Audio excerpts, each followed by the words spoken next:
Hey folks, I'm Tony. And I'm Tina. And we're TNT RVing. What are we up to today, Tony? Tina, Ellie is getting another upgrade. What kind of an upgrade? A Winegard upgrade. A Winegard upgrade? Not that kind of wine. Darn. No, just In all kidding. seriousness, Ellie's getting a little upgrade in internet connectivity, along with monitoring and a little bit of security. I'm going to show you what we've been up to. So come on, let's check it out. Okay, so this all started last year at the Frog Rally. And those of you who don't know, FROG stands for Forest River Owners Group. And the rally is in August. Last year, we won the Winegard Smart Hub as well as a pack of sensors. Thank you, Winegard. And also, around the same time, we got the 4G, which they were so kind to upgrade to the 5G in the gateway.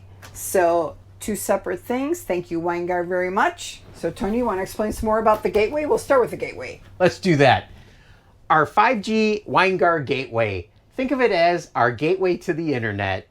Our old method of internet is our Starlink. And we're still going to be using Starlink, but on occasion.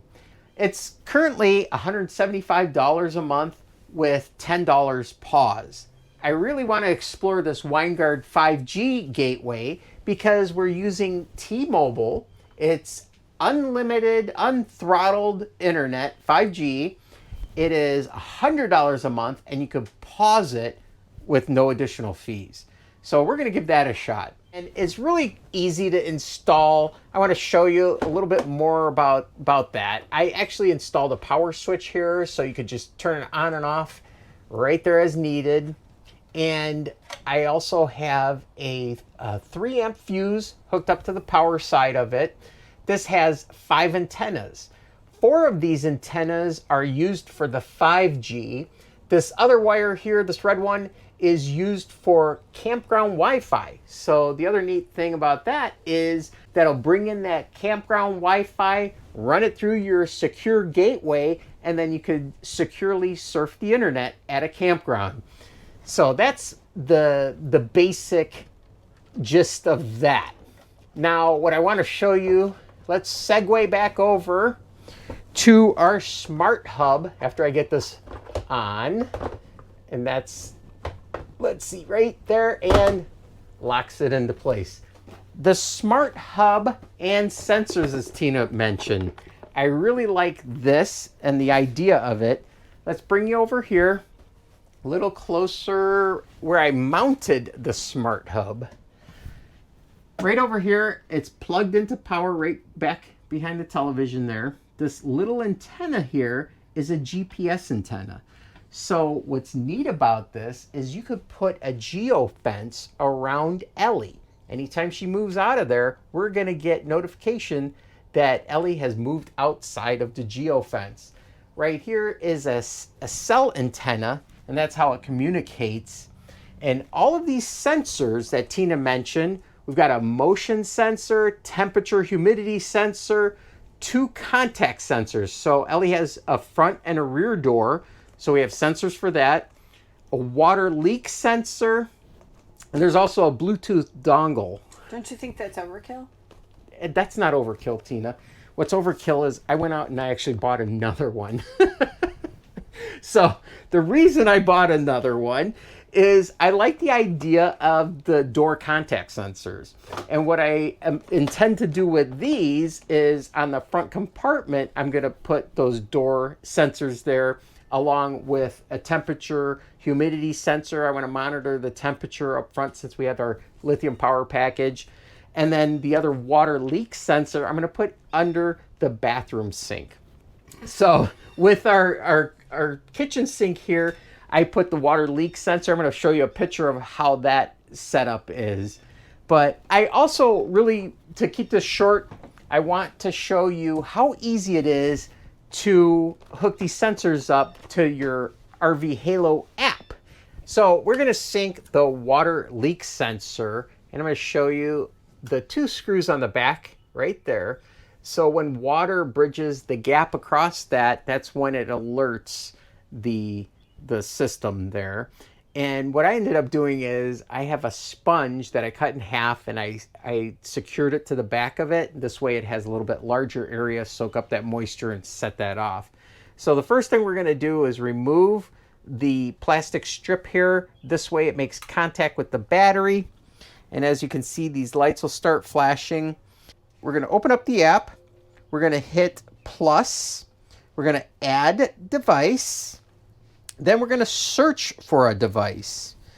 So we are searching for a sensor. We're going to hit sensor.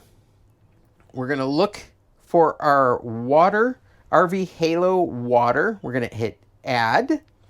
Now it's going to go ahead and scan all around and look for the sensor. It should pull up two because it's going to have the one that we currently have in Ellie along with the new one here. So now we're going to connect to the sensor and it is searching. Registration successful. And we're going to continue. So now what we're going to do is we're going to find this water sensor, which is, we're going to call this, we're going to rename it after we find it. And we're going to rename it Ellie Bath Water. Done. And that's just how easy it is to sync your sensors. Here. All right, here's what I wanted to show you. So these are the magnets that get attached to that and give you the signal of when it opens and closes. And right over here, Tina. Yeah, I was just going to show them that. Show them that. So and that's what I did with the door. So as you see, once it opens and closes, that's how it's getting that signal there. The other thing, this is the dongle I mentioned.